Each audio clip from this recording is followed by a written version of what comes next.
Chismis Trend! Welcome back to my YouTube channel. Narito ang latest sa Kat Den. Isa ka rin ba sa mga nagtatanong kung ano na nga ba ang real score sa pagitan nila Alden Richard at Kathryn Bernardo? Marami kasi ang nag-aabang na Kat Den fans sa tunay na relasyon ng dalawa. Lalo na ngayon, maingay pa rin pinag-uusapan ang tila relasyon di umano ng aktres na si Kathryn Bernardo sa mayor na si Mark Alcala. Inilabas na balita ito ni OG Diaz kamakailan kung saan ayon sa kanya ay magkarelasyon na nga raw ang dalawa. Ngunit hindi pa nila ito sinasa publiko. Kasabay nito ay ang pag-follow ni Mami Mi na ina ni Kathryn sa nasabing mayor. Kaya naman labis na nadismaya ang Kat Den fans dahil hindi pa nga raw umaamin ang dalawa ay may mga ganito ng mga naglalabasang balita. Unti-unti na nga raw na naniniwala ang mga Kat Den fans na tila for the movie lamang ang naging tambalan ng dalawa. Lalo na ang balitang panliligaw di umano ni Alden Richard sa aktres na si Kathryn Bernardo. Kat Den fans, watak-watak na kung ayaw nyo sa kanila, umalis na lang kayo. Yun ang hamon ng ibang fans. Patindi ng patindi ang mga nakikita ko sa ex. Grabe no. Minsan para ang ganda, parang hindi, marami naman talagang magaganda rin na sinasabi na whatever happens, kung gaano lang kakamahal si Alden, gaano lang kakamahal si Kathryn, okay lang, walang pakialam, tuloy pa rin. Pero talaga ngayon, may mga hamunan na nagaganap na kung ayaw nyo sa kanila, kung ayaw nyo na sa kanila, umalis na kayo. Pero, wag nyo na lang siraan. Wag nyo na lang batikusin, wag nyo i-bash. Alam mo, feeling ko, ito yung mga nanggugulo lang eh. Parang katulad dun sa Kim Pao, na gusto lang nilang guluhin at natutuwa sila na meron silang naiinis na mga tao. Dahil alam nilang solid, di ba? Nakafocus talaga yun talaga yung parang kumbaga sa kabayo, tapa-uho ba tawag doon nang wala kang nakikitang iba. So kapag nakakita ka ng ganyan, kaya ang mga kabayo, nilagyan lang ng ganito kasi para kapag ka lumidistract, madidistract. Para sa pumunta.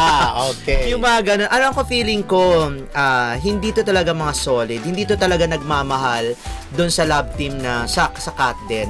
Wala nang gugulo lang ito dahil nga gusto lang nilang eto parang feeling ko gusto lang na pagsabungin ang Kim Pao at ang Kat Den. Bakit ka even mo? before, di ba, may ganyan na nagsisimula? Bakit ganun? Ang tahitahimik ng Kat Den eh. Bakit ngayon? Dahil umaalagwa ng bonggang-bongga at nasa promo period ang Kim Pao.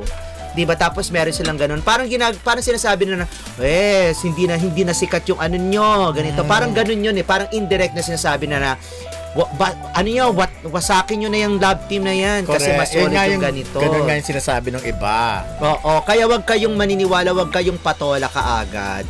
At pag may sinabi ganun, maglabas kayo ng resibo. Kathryn, maglabas ka na ng resibo na ayaw mo na ba kay Alden, ganito, ganyan.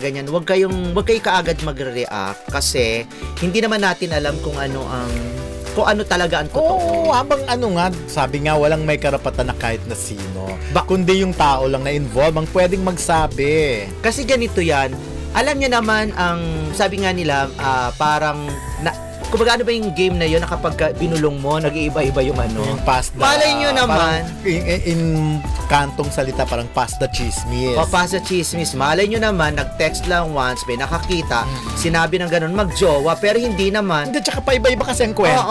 Wala pang isang, dapat consistent ang kwento na mula noon, sinasabi na, hindi, kasi di ba nagkaroon ng Daniel muna, nagkabalikan, kasi ngayon iba na. So dapat isang diretso lang yung mas maniniwala tayo kung consistent yung kwento eh. Halimbawa, kung Daniel talaga, hanggang ngayon, Daniel pa rin ang topic. Yung sinasabi ko, parang katulad niyan, kunwari, si Aling Pasita, nanganak.